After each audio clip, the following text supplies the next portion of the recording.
Hello students, आज हम उसी के आगे से कंटिन्यू करेंगे। टॉपिक है फॉर्मेलिटी। इसको कैपिटल एफ से डिनोट करते हैं। What is the definition of formality? Number of 4 moles of solute in the पर लीटर वॉल्यूम ऑफ सॉल्यूशन। यहाँ पे देखा, ये डेफिनेशन सेम वैसी ही है जैसी हमने पीछे पढ़ी, सिर्फ डिफरेंस कहाँ पे है? 4 मोल्स में। ठीक है, अगर यहाँ पे 4 मोल्स लिखा है तो ये फॉर्मेलिटी के लिए है। अगर 4 मोल्स की जगह मोल्स लिखा हो तो ये डेफिनेशन किस पर होगी? मोलैरिटी पर। और अगर 4 मोल्स की जगह यानी मोल्स की जगह पे इक्विवेलेंट लिख दें तो ये डेफिनेशन किसकी होगी? नॉर्मेलिटी की। क्लियर? चलिए कंपैरिजन करते हैं, इसकी रिलेशन लेते हैं। किसका? पहले तो हम ये फॉर्मूला लिख देते हैं। फॉर्मेलिटी का फॉर्मूला क्या होता है? सबसे पहले फॉर्मूला बिल्कुल हम उसी के ऊपर लिखेंगे जैसे डेफिनेशन है। F is equal to number of 4 moles of solutes upon volume of solution, किसमें? लीटर में। क्लियर? अब F, capital F, 4 moles of solute, number of 4 moles. तो मोल्स को पता है आपने n से करना है, और किसके हैं? सॉल्यूट के 4 मोल्स के, तो इसलिए किससे डिनोट करा है हमने? Fn से। और ये पता है आपको V अपॉन VL यानी वॉल्यूम ऑफ सॉल्यूशन, किसमें? V से। ठीक है, वॉल्यूम ऑफ सॉल्यूशन लीटर में। अब यहाँ पे है Fn क्या होता है? पहले तो हम ये जान लेंगे number of 4 moles of solutes क्या होते हैं।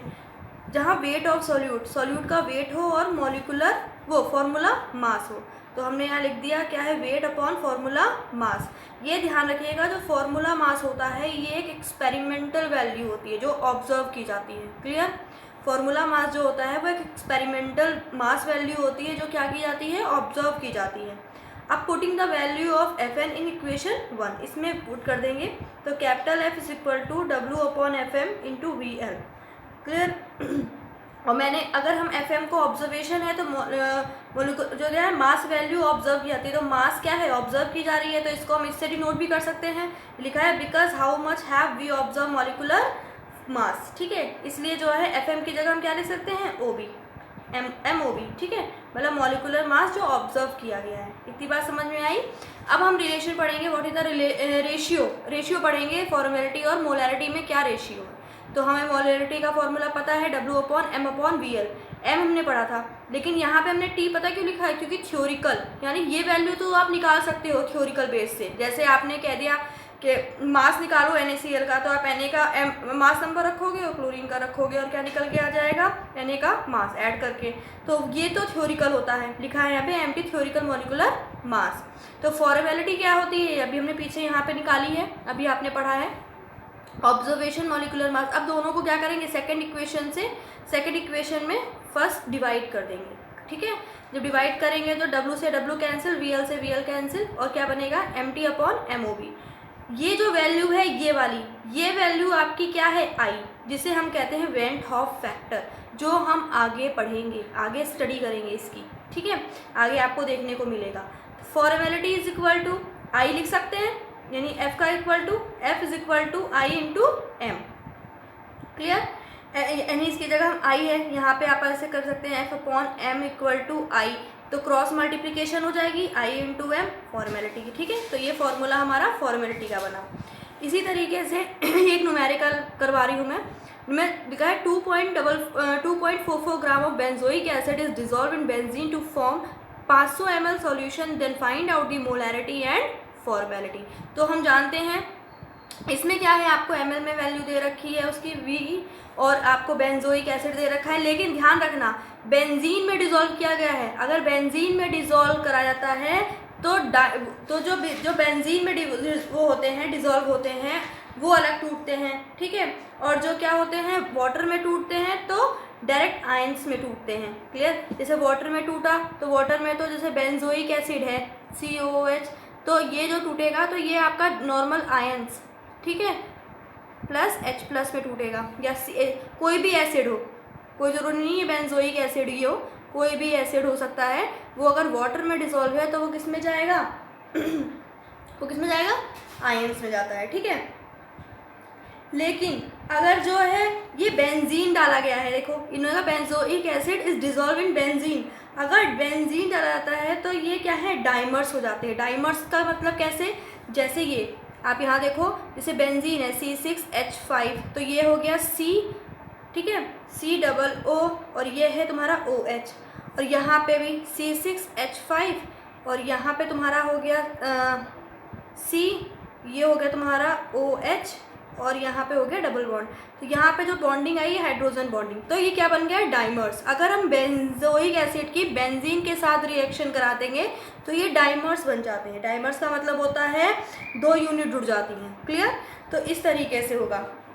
अब यहाँ पे हम देखते हैं, ये हमने मोलैरिटी का फॉर्मूला लिख दिया, सॉल्यूट बेंजोइक एसिड लिख दिया, सॉल्यूट की मात्रा हमें दे रखी है, पहले हमने मॉलिक्यूलर मास निकाल दिया। आपको पता होना चाहिए कैसे निकलता है, ये आप बहुत छोटे क्लासेस पे भी सीख चुके हो, 122 ग्राम पर मोल। ठीक है, और वॉल्यूम हमें ml में दिया है, तो हमें किस में चेंज करना है, लीटर में। तो लीटर में करने के लिए 1000 से हम क्या कर देंगे, डिवाइड कर देंगे, तो वैल्यू क्या आई 0.5 लीटर। क्लियर? फिर है m = W/mm × L, वही वैल्यू है, तो इसमें वैल्यू पुट कर देंगे तो 2/50 वैल्यू आएगी 0.04 मोल पर लीटर। अब हम क्या करेंगे, हमने निकाल दी मोलैरिटी, क्योंकि हमने मोलैरिटी और फॉर्मेलिटी दोनों पूछी गई है, लेकिन ध्यान रखिएगा ये दोनों क्या है, टेम्परेचर डिपेंडेंट है, इसलिए इसमें इंटर कन्वर्जिंग नहीं है, इसलिए इसमें डेंसिटी की जरूरत हमें नहीं होगी। Clear? We know that F = m × I, formula रख देंगे, और I आपको पता है क्या होता है, MT/MOB। तो MT हमें क्या थ्योरिकल होना चाहिए, थ्योरिकल में मास क्या होता है आपको पता है 122, जो हमने यहाँ निकाला था।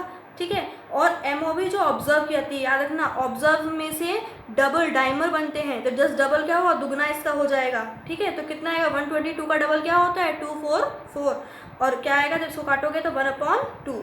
अब हम क्या रख देंगे यहाँ F = mi, वैल्यू रख देंगे और कट जाएगा, क्या आएगी वैल्यू 0.02।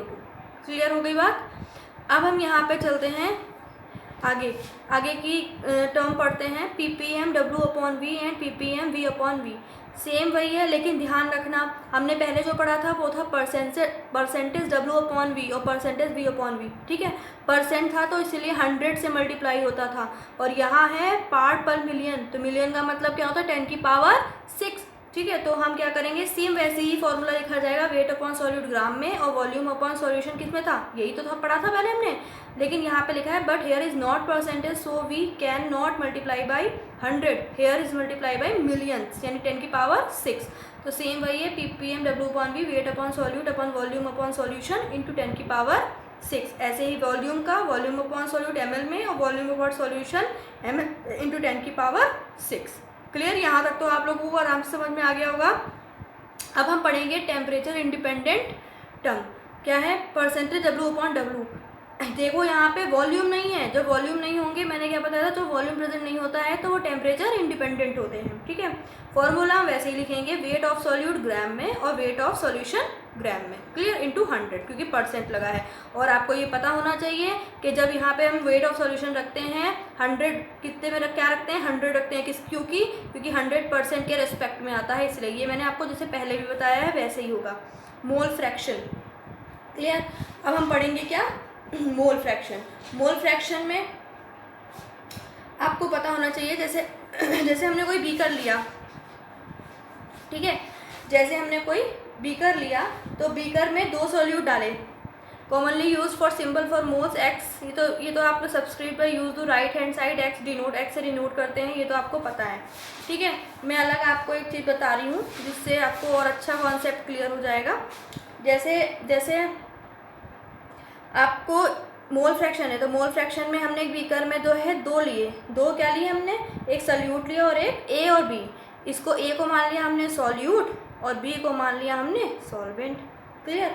तो क्या हुआ, एक बीकर में हमने सब्सटेंस डाले A और B, जिसको हमने A को कह दिया सॉल्यूट और B को कह दिया सॉल्वेंट। मोल फ्रैक्शन में सिर्फ सॉल्यूट के लिए ही नहीं, ठीक है, मोल फ्रैक्शन में सॉल्यूट के लिए नहीं बल्कि सॉल्यूट और सॉल्वेंट दोनों के लिए डिफाइन कर सकते हैं। याद रखना, मोल फ्रैक्शन सॉल्यूट और सॉल्वेंट दोनों के लिए डिफाइन हो सकते हैं। मान लेते हैं हम कि सॉल्यूट के मोल्स डाले हैं कितने, जैसे A है तो कितने डाले हैं, सॉल्यूट के जो मोल्स हैं वो कितने डाले हैं Na, ठीक है, और सॉल्यूट के, और सॉल्वेंट के कितने डाले हैं Nb, ठीक है, तो टोटल कितने हो जाएंगे Nt = Na + Nb। ध्यान रखिएगा, ठीक है, टोटल कैसे निकलेंगे, दोनों को जो हम क्या कर देंगे, ऐड कर देंगे। अब हम लेंगे mole fraction of solute A, ए के लिए लेंगे तो मोल फ्रैक्शन को किसे डिनोट करते हैं, ए एक्स से, तो N A upon N T.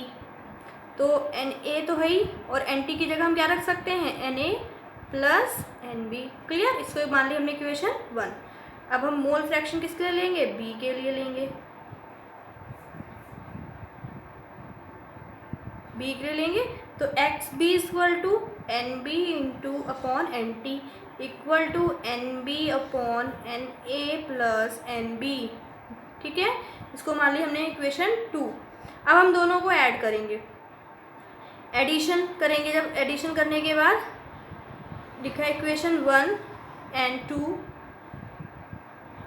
Addition of 1 and 2, equation 1 and 2। तो हम क्या करेंगे, जब दोनों को ऐड करेंगे तो ये वैल्यू कैंसिल हो जाएगी, आएगी क्या वैल्यू 1। तो X A plus X B is equal to 1। ठीक है, अब यहाँ पे अगर एक्स बी की वैल्यू निकालेंगे तो X B value equal to 1 minus X A. Clear, इस तरीके इसे जो है हम लोग राउल्ट्स लॉ में भी इस्तेमाल करेंगे। ध्यान रखिएगा, जो राउल्ट लॉ पढ़ेंगे ना उसमें भी इसका इस्तेमाल होगा। क्लियर, अब हम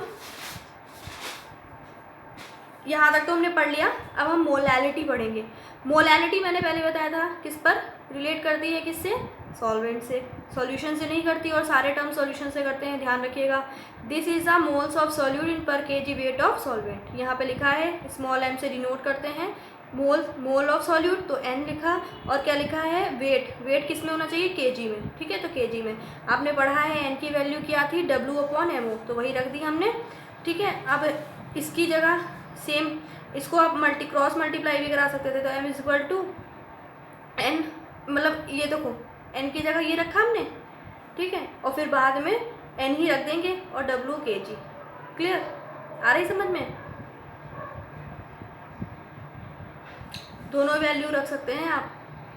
फिर उसके बाद we can change weight in gram mole, M लिया है हमने, डब्ल्यू अपॉन एम ओ, आपको किस में लिखा था ये, केजी में। ग्राम में चेंज करने के लिए 1000 से क्या कर देंगे, ठीक है, मल्टीप्लाई हो जाएगा, क्योंकि डिवाइड करेंगे तो वो पावर ऊपर चली जाएगी। यह है W upon mass of solute in gram, 100 एक नंबर है, 1000 एक नंबर है, एम ओ है मोलर मास ऑफ सॉल्यूट, और डब्ल्यू ग्राम है mass of solvent in gram. Clear, यहाँ तक आप लोगों को क्लियर हो गया।